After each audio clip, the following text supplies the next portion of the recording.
আচ্ছা, কোথায় কি করতে হবে, কোথায় কি ব্যবহার করতে হবে, এটা যদি কমন সেন্স হয় না, কখন কার সাথে কি বলতে হবে সেটাও কমন সেন্স। আর আমার মনে হয় এটা ইদানিং তোমার খুব অভাব হচ্ছে। সোনারহাত, এত কথা না বলে না এত বছরে নিজের বদভ্যাসগুলোর পরিবর্তন করতে পারতা তুমি। ভালো লাগছে না।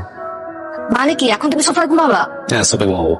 সোফায় ঘুমাচ্ছ ঘুমাও, কিন্তু সোফা যেন নোংরা না হয়। কি এখানে পড়ছিস? বেডরুমে যা। যদি নোংরা হয়? ড্রয়িং রুম তো খালি, ড্রয়িং রুমে যা। যদি নোংরা হয়? সোফাটা পরে আসছে না, সোফা তো নোংরা হওয়ার অপশন নাই, যা।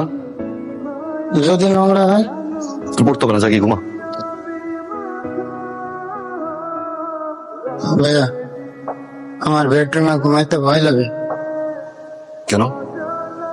যদি নোংরা হয়? নোংরা হয়ে গেছে, যা যা।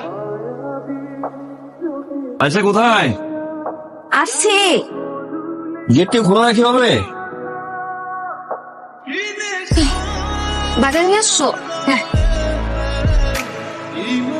বৌদি কোথায় আসা? কি জানি বললো একটা মেস ভাড়া নিয়েছে, সেখানেই চলে গেছে। যা, ওটা স্বাভাবিক।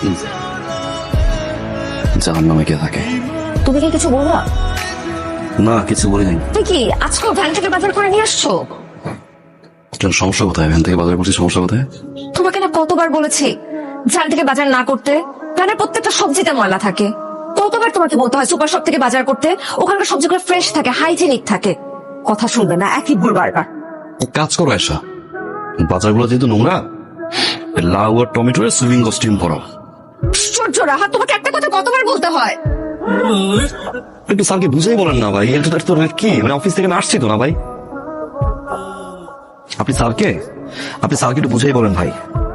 আমি আসি, আমি কালকে এসে ফাইল চেক করে দেই ভাই। বলো রাহাত, রাহাত আমি তোমাকে 100 বার বলেছি যে ভাই, তুমি আমি কালকে এখানে এসে- টাওয়েল রাখবে না। কালকে এসে আমি তুমি কেন বেডশিটের উপর টাওয়েল রেখেছো আবারও, তারপর ভেজা টাওয়েল? উফ, একটা কথা তোমাকে কতবার বলতে হয় রাহাত? কি হয়েছে এসে বলতো তোমাকে? তুমি দেখতে পাচ্ছ না যে বেডশিটটা ভিজে গেছে, নষ্ট হয়ে গেছে? নষ্ট হয়ে গেছে, পচে গেছে? কি হয়েছে বল তোমাকে? ভিজে গিয়েছে। হ্যাঁ, ভিজে গেছে তো শুকাবা। একটা কাজ কতবার করা যায় রাহাত? 1000 বার করলে 1000 বার শুকাও তুমি। ভাই রাহাত, আমি এ বাসায় কাজের বুয়া হিসেবে আসি নাই। কাজ করতে পারছো না, আমার সেবা করতে আসছো, আমার সেবাটা করো তুমি। একটা ফোনে কথা বলতেছি, পাগল হয়ে গেছো তুমি। রাহাত, এটা তোমাকে শুরুর দিন থেকে আমি বলছি, তুমি প্রত্যেক দিন এই কাজটা করো। আমি পারি না, ঠিক করতে পারি না, আমি পারি না, এটা আমার অভ্যাস, আমার দোষ। আমাকে চেঞ্জ করবে না, বলো করো। আমি প্রত্যেকবার এই কাজ করি না, প্রত্যেকবার তুমি এই কাজ করো। তোমার বোঝা উচিত, তোমার বোঝা অতিষ্ঠ, দারুণ অতিষ্ঠ। যে মেয়েটা কাজ করে সে মেয়েটা অতিষ্ঠ, আমি অতিষ্ঠ। একটা কাজ আসছে আমার বাড়ি থেকে, সে মনে অতিষ্ঠ। আমি অতিষ্ঠ হয়ে গিয়েছি তোমার উপর, তোমাদের সবার উপর। কি বলো তুমি এটা? অতিষ্ঠ না? আমাকে অতিষ্ঠ? লিসেন,